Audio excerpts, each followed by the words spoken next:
नमस्कार दोस्तों, मैं जयप्रकाश आपका स्वागत करता हूं जेपी क्लासेस ऑफिशियल में। आज हम विदेशी शब्द पढ़ने जा रहे हैं दोस्तों। विदेशी शब्द में हम देखेंगे कि फारसी शब्द कौन कौन से शब्द हैं, इनको हम ट्रिक के माध्यम से देख लेंगे दोस्तों। चलिए देख लेते हैं, एक बार इसको रिवाइज कर लेते हैं। अर्थ के आधार पर शब्द के भेद, अर्थ के आधार पर शब्द के भेद या प्रकार कितने होते हैं। तो मैं आपको बताया था दोस्तों, पहला सार्थक शब्द और दूसरा निरर्थक शब्द, दो प्रकार के होते हैं करके मैं बताया था। सार्थक शब्द जैसे जल, जल, पानी, जल, पानी, मन,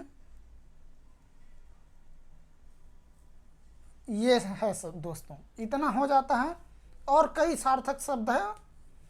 अब मैं निरर्थक शब्द में बता देता हूँ। जैसे जल है तो हम लोग जल वल ऐसे करके बोल देते हैं ना दोस्तों। जैसे हम लोग जल, जल के साथ हम लोग साधारण रूप से वल भी बोल देते हैं, जल वल लाया होगा ऐसे करके। तो ये वल निरर्थक शब्द है दोस्तों। जल तो सार्थक शब्द है, लेकिन ये वल जो है निरर्थक शब्द है।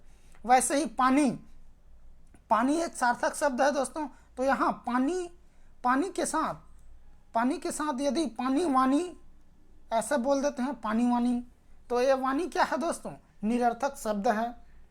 वैसे ही मन वन, मन वन ऐसे बोल देते हैं। जैसे और यहाँ लिख सकते हैं रोटी, रोटी लिख सकते हैं, रोटी वोटी, इसमें निरर्थक में लिख देते हैं रोटी। रोटी तो सार्थक शब्द है, लेकिन वोटी, वोटी ये सार्थक शब्द नहीं है दोस्तों। चलिए आगे बढ़ते हैं दोस्तों। रचना या बनावट के आधार पर मैं शब्द के तीन भेद बताया था दोस्तों। तीन भेद, ऋण, यौगिक और योग ऋण। ऋण शब्द, यौगिक शब्द और योग ऋण। ऋण शब्द जो मूल धातु होते हैं, जिनका मूल रूप होता है या धातु होते हैं, उन्हीं को हम ऋण शब्द बोलते हैं। जिनको तोड़ने पर एक सार्थक अर्थ नहीं निकलता है, उनको बोलते हैं ऋण शब्द।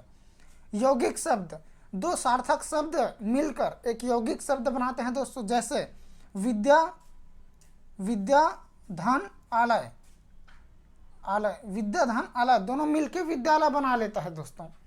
वैसे ही योग ऋण, योग ऋण दो शब्दों से मिलकर बना होता है, लेकिन ये तीसरे को इंगित करता है दोस्तों, तीसरे को इंगित करता है। जैसे लंब धन उदर, मैं आपको बताया था दोस्तों, लंब धन उदर दोनों मिलके क्या हो जाता है, लंबोदर हो जाता है। तो लंब एक सार्थक शब्द है, लंब। और वैसे ही उदर, उदर किन को बोलते हैं दोस्तों, पेट को बोलते हैं। तो जिनके पेट लंबे हो तो हम लंबोदर को बोलते हैं दोस्तों। लंबोदर किन को बोलते हैं, गणेश भगवान को बोल रहे हैं। तो ये तीसरे को बोल रहे हैं, यानी गणेश भगवान को बोल रहे हैं। ये इस प्रकार होता है दोस्तों। दोनों को जोड़ दो यदि लंब और उदर को, तो लंबोदर हो जाता है दोस्तों। तो लंबोदर हम लोग तीसरे अर्थ निकलता है गणेश, गणेश भगवान। तो ये हो जाता है, तीसरे को बोधित करता है, तो योग ऋण हो जाता है। चलिए आगे बढ़ते हैं। व्युत्पत्ति और उत्पत्ति के आधार पर शब्द के भेद। व्युत्पत्ति और उत्पत्ति के आधार पर शब्द के भेद चार प्रकार के होते हैं दोस्तों, मैं आपको बताया था। हम ये उत्पत्ति है, व्युत्पत्ति है, ये उत्पत्ति और व्युत्पत्ति, इन्हीं को हम उद्गम के आधार पर भी बोलते हैं दोस्तों। उद्गम के आधार पर चार प्रकार होते हैं शब्द के। सब उद्गम के आधार पर शब्द के प्रकार चार होते हैं, ऐसा ध्यान रखिएगा दोस्तों। तो उसमें आ जाते हैं तत्सम, तद्भव, देशज, विदेशज। तत्सम, तद्भव, देशज, विदेशज।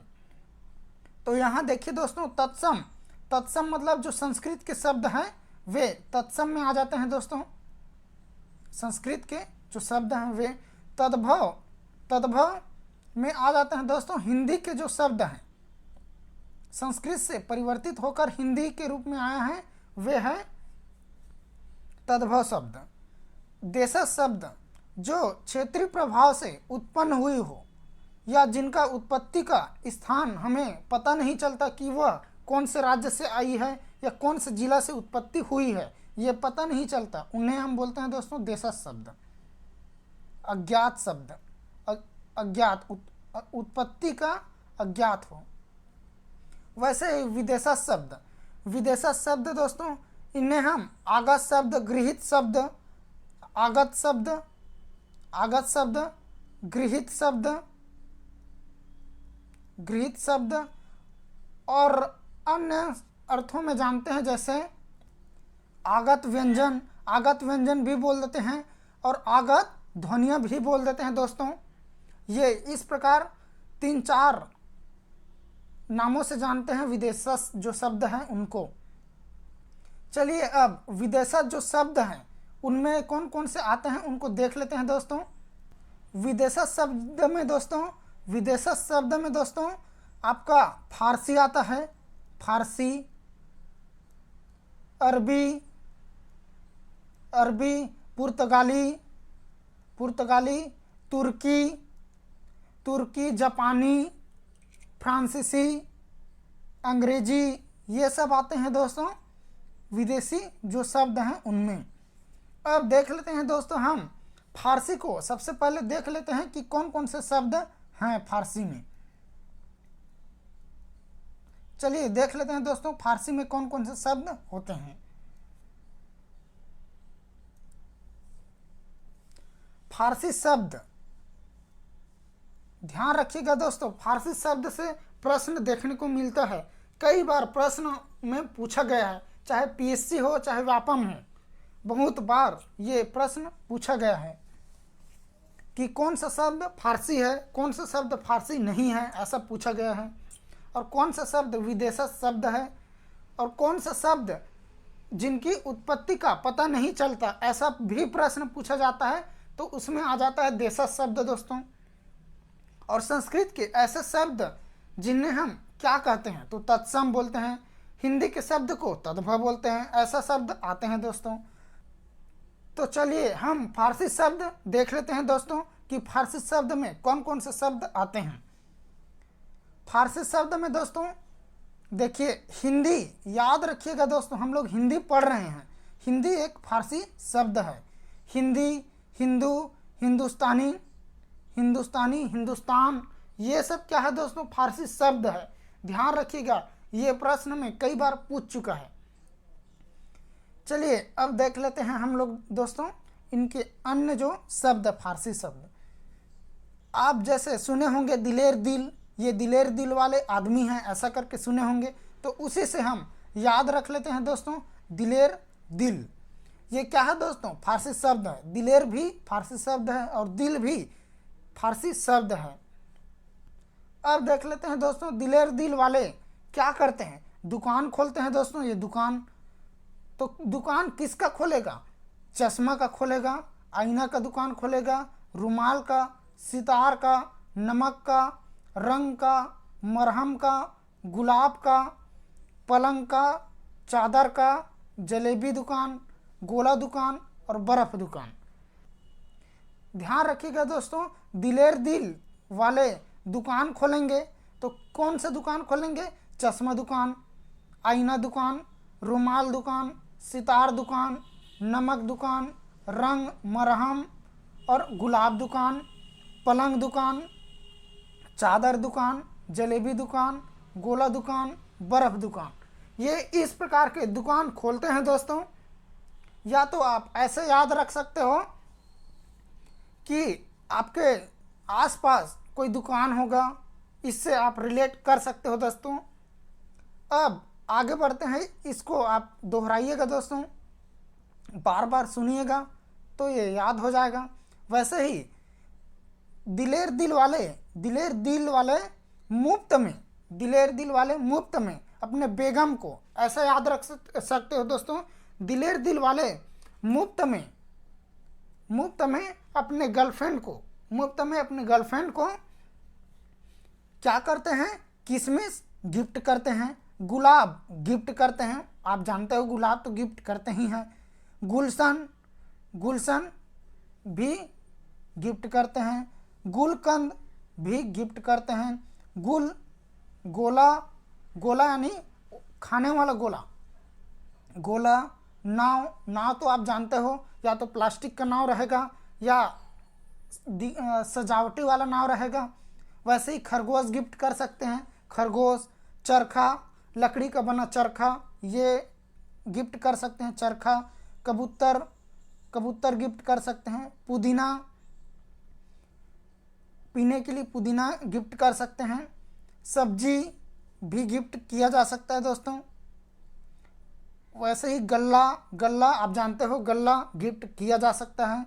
वैसे ही अब इसमें इतना भी वे मान नहीं रही है, वे मान नहीं रही है, तो अंतिम में जहर देना पड़ गया उनको, अंतिम में जहर गिफ्ट करना पड़ गया। दिलेर दिल वाले दोस्तों, दिलेर दिल वाले मुफ्त में, दिलेर दिल वाले मुफ्त में गिफ्ट करते हैं अपने गर्लफ्रेंड को। तो किशमिश, गुलाब, गुलशन, गुलकंद, गुल, गोला, नाव, खरगोश, चरखा, कबूतर, पुदीना, सब्जी, गल्ला, जहर, ये सब गिफ्ट करते हैं दोस्तों। आप कई बार देखे होंगे, ब्लॉग बनाते हैं तो सब्जी को देकर प्रपोज मारा जाता है, ब्लॉग बनाता है तो। वैसे ही गल्ला है, जहर है, ये सब क्या है दोस्तों? फारसी शब्द है। ध्यान रखिएगा, यहाँ से बहुत ज़्यादा प्रश्न देखने को मिलता है। अब आगे बढ़ते हैं दोस्तों हम। मीना, मीना से याद रखना दोस्तों, मीना भी एक फारसी शब्द है, मीना एक फारसी शब्द है। अब मीना से हम ट्रिक बनाते हैं। मीना की शादी हुई, मीना की शादी हुई, फिर उनके पति बीमार हो गए। मीना की शादी हुई, फिर उनके पति बीमार हो गए, फिर मुर्दा हो गए, उनके पति बीमार हुए तो मर गए दोस्तों। मर गए मतलब मुर्दा हो गए। यहाँ दिख नहीं रहा है, मुर्दा लिखा हूँ वो, वे, ये मुर्दा, मुर्दा हो गए। फिर बेवा हो गई, बेवा मतलब विधवा, विधवा हो गई। विधवा हो गई तो रो रो के उनके पलक चिपक गई, रोने इतना आंसू बहाई कि उनकी पलक चिपक गई।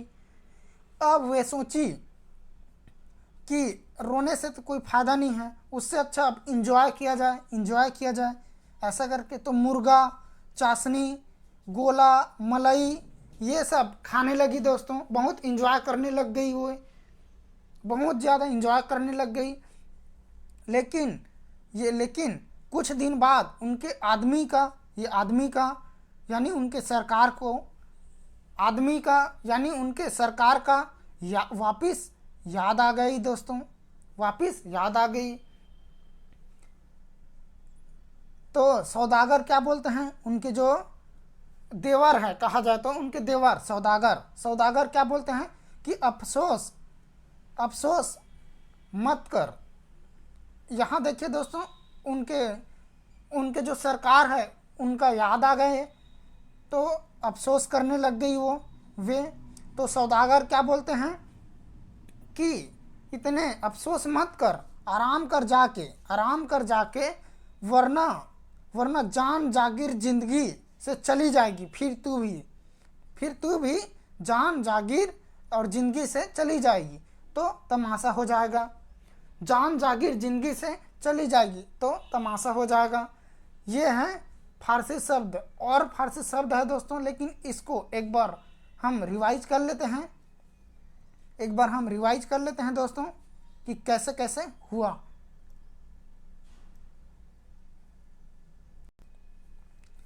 हिंदी, हिंदी देखिए दोस्तों, हिंदी, हिंदुस्तान, हिंदी, हिंदू, हिंदुस्तान और हिंदुस्तानी, ये सब क्या है दोस्तों? फारसी शब्द है। दिलेर दिल वाले क्या करते हैं? दुकान खोलते हैं, चश्मा का, आईना का, रुमाल का, सितार का, नमक का, रंग का, मरहम का, गुलाब का, पलंग का, चादर का, जलेबी का, गोला का, बर्फ़ का, इनके दुकान खोलते हैं दोस्तों। ये सब दुकान खोलते हैं। फिर दिलेर दिल मुफ्त में अपने गर्लफ्रेंड को किशमिश देते हैं गिफ्ट में। गुलाब आप जानते हो देते हैं। गुलशन, गुलकंद, गुल, गोला, नाव, खरगोश, चरखा, कबूतर, पुदीना, सब्जी, गल्ला, जहर, ये सब क्या करते हैं दोस्तों, गिफ्ट में देते हैं अपने गर्लफ्रेंड को। अब मीना से हम ट्रिक देख लेते हैं दोस्तों, मीना से ट्रिक देख लेते हैं। मीना की शादी हुई, फिर उनके पति बीमार हो गए दोस्तों। उसके बाद बीमार हो गए मतलब मर गए, यानी मुर्दा हो गए। मुर्दा हो गए तो मीना क्या हो गई, बेवा हो गई। बेवा हो गई तो बेवा हो गई तो रो रो के उनके पलक चिपकने लग गए दोस्तों। फिर वे मीना सोची कि कितना हम दुखी रहें, उससे अच्छा एंजॉय करते हैं। तो मीना क्या की, मुर्गा, चाशनी, गोला, मलाई, जलेबी, ये बर्फ़, ये सब खाने लग गई दोस्तों। लेकिन सामने किसी पति पत्नी को देखकर उनके पति का याद आ जाती है दोस्तों। तो पति का याद आ जाती है, यानी कि पति को हम आदमी बोलते हैं, सरकार बोलते हैं। लेकिन आदमी सरकार की वापिस याद आ जाती है दोस्तों। मीना को अपने आदमी सरकार की वापिस याद आ जाती है दोस्तों। सौदागर बोलते हैं, सौदागर यानी कि उनके देवर बोलते हैं सौदागर कि अफसोस मत कर, इतना अफसोस मत कर, आराम कर, वरना आप भी जान जागीर जिंदगी से चली जाएगी, वरना तमाशा हो जाएगा। आप भी जान जागीर जिंदगी से चली जाएगी तो तमाशा हो जाएगी, ऐसा बोलते हैं दोस्तों। चलिए आगे बढ़ते हैं इसी के साथ और फारसी शब्द देख लेते हैं। दरबार से आप याद रख सकते हो दोस्तों, दरबार से आप याद रख सकते हो ये दरबार। आतिशबाजी, दरबार में यदि आतिशबाजी हो, यानी आतिशबाजी का अर्थ होता है फटाका वटाका ज़रूरत से ज़्यादा हो या ज़रूरत से ज़्यादा गाली गलौच हो, ये है आतिशबाजी।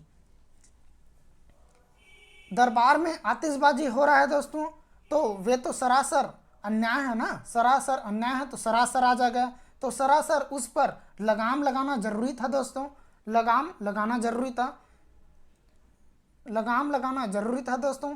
तो हम क्या किए, तो वे मान ही नहीं रहे था बोलने के बाद भी, तो हम पुलिस को बुलाएं। फिर पुलिस क्या किए, गिरफ्तार किए। गिरफ्तार करके उन्हें हफ्ता भर रखा और 1000 रुपये जुर्माना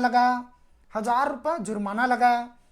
फिर उनके गवाही के लिए कोई आया, लेकिन वापिस उन्हें छोड़ दिया, ऐसा याद रख सकते हो, वापिस उन्हें छोड़ दिया। यानी कि शोर और वरना इन्हें याद रखो, शोर वरना, लेकिन वापिस छोड़ दिया से शोर वरना। ये हो गए दोस्तों। आप ध्यान रखिएगा, हमारे दरबार में यानी हम लोग कुछ बैठाए हैं, जैसे दुर्गा माता या गणेश भगवान या कोई भी कार्यक्रम संचालित हो रहा है, तो हमारे दरबार में कोई भी आके आतिशबाजी कर रहे हैं, फटाका दुनिया भर के फोड़ रहे हैं, गाली गलौज कर रहे हैं, तो हम लोग सहेंगे क्या, नहीं सहेंगे। तो यह है हमारे दरबार में आतिशबाजी। तो उन पर सरासर लगाम लगाना था दोस्तों, लगाम।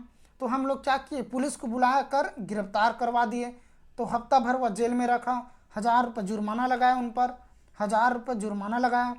तो उनके गवाही छुड़वाने के लिए गवाही लगवाए हुए, लेकिन कुछ दिन बाद वापस उन्हें छोड़ दिया। छोड़ से वरना, शोर वरना याद रखो।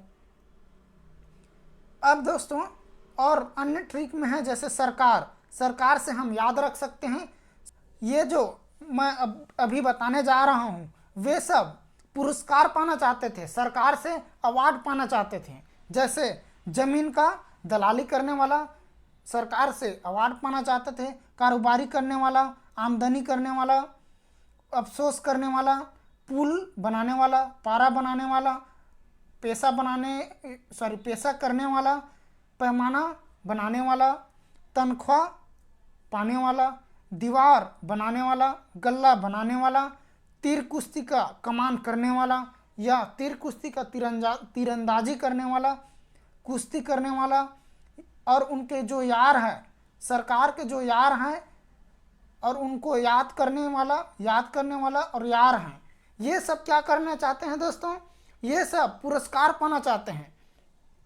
ये सब सरकार से पुरस्कार पाना चाह रहे थे। जैसे ज़मीन की कारोबारी करने वाला, ये ज़मीन की कारोबारी करने वाला, आमदनी करने वाला, अफसोस करने वाला, पुल बनाने वाला, पारा बनाने वाला, पैसा करने वाला, पैमाना बनाने वाला, तनख्वाह पाने वाला, दीवार बनाने वाला, गल्ला बनाने वाला, तीर बनाने वाला और तीरंदाजी का जो खेल होता है उसमें पुरस्कार पाना चाहते थे। कुश्ती करने वाला भी पुरस्कार पाना चाहते थे और सरकार को याद करने वाला भी पुरस्कार पाना चाहते थे। और उनके जो यार हैं सरकार के, वे सब पुरस्कार पाना चाहते थे। तब सरकार क्या किया कि कौन कौन लायक है इनकी जांच हेतु वह क्या करता है, दौरा करता है। तो यहाँ सरकार भी फारसी शब्द है, दौरा भी फारसी शब्द है दोस्तों। तो उन्हें कौन कौन मिलता है, वे क्या करते हैं, दौरा करते हैं सरकार। तो कौन कौन मिलते हैं, जैसे आवारा भी मिलता है, आबरू भी मिलता है, सरदार भी मिलता है, रोगर भी मिलता है, सुर्ख भी मिलता है, रस्कर भी मिलता है, दस्तूर भी मिलता है। और कई लोग शुद्ध भी होते हैं, शाकाहारी शुद्ध। कई लोग खुश भी होते हैं, कई खामोश रहते हैं सरकार को देखकर। कई लोग खाल उझाड़ने वाला रहते हैं दोस्तों, गज वाले रहते हैं, बहुत गज वाले रहते हैं, हाई गज यानी विशाल गज बोलते हैं, कद वाले रहते हैं, दंगल करने वाले रहते हैं दोस्तों, गोश्त यानी गोश्त काटने वाले रहते हैं, चिराग बनाने वाले रहते हैं दोस्तों, और चाबुक पर वार करने वाले रहते हैं, और जमींदार रहते हैं, और चापलूस रहते हैं। तो यहाँ सरकार दौरा करते हैं दोस्तों कि कौन कौन लायक है, हकीकत में कौन कौन पुरस्कार पाने वाला है, लायक है, इनको देखते हैं। तो उसमें आवारा निकल जाता है, कई लोग आबरू निकल जाता है, सरदार रहते हैं कई लोग, रोगर, सुर्ख, रस्कर, दस्तूर, शुद्ध यानी शाकाहारी लोग मिलते हैं। कई लोग खुश रहते हैं, खुश रहने वाले, खामोश रहने वाले, खाल गज, विशाल गज वाले, विशाल कद वाले। वैसे ही दंगल करने वाले, दंगल करने वाले क्या पाना चाहते थे, पुरस्कार पाना चाहते थे। गोश्त पाने वाले, चिराग पाने वाले, चाबुक पाने वाले, जमींदार और चापलूस, ये सब मिलते हैं दोस्तों सरकार को। तब सरकार निर्णय लेता है कि किन्हें मिलना चाहिए, किन्हें पुरस्कार नहीं मिलना चाहिए, ऐसा बोलते हैं। तो ये सब मिलते हैं दोस्तों। आज की क्लास में यदि आपको कुछ नई जानकारी प्राप्त हुई हो तो इस चैनल को लाइक, सब्सक्राइब और शेयर जरूर कीजिएगा दोस्तों, ताकि आपको ऐसे ही नई नई ट्रिक और नई नई जानकारी प्राप्त हो सके। अब हम नेक्स्ट क्लास में देखेंगे दोस्तों तुर्की शब्द, अरबी शब्द, फारसी तो देख लिए दोस्तों, पुर्तगाली शब्द, जापानी शब्द, फ्रांसीसी शब्द और हम यूनानी शब्द, ये शब्द देखेंगे दोस्तों। तो चलिए आज की क्लास हम यहीं समाप्त करते हैं। धन्यवाद दोस्तों।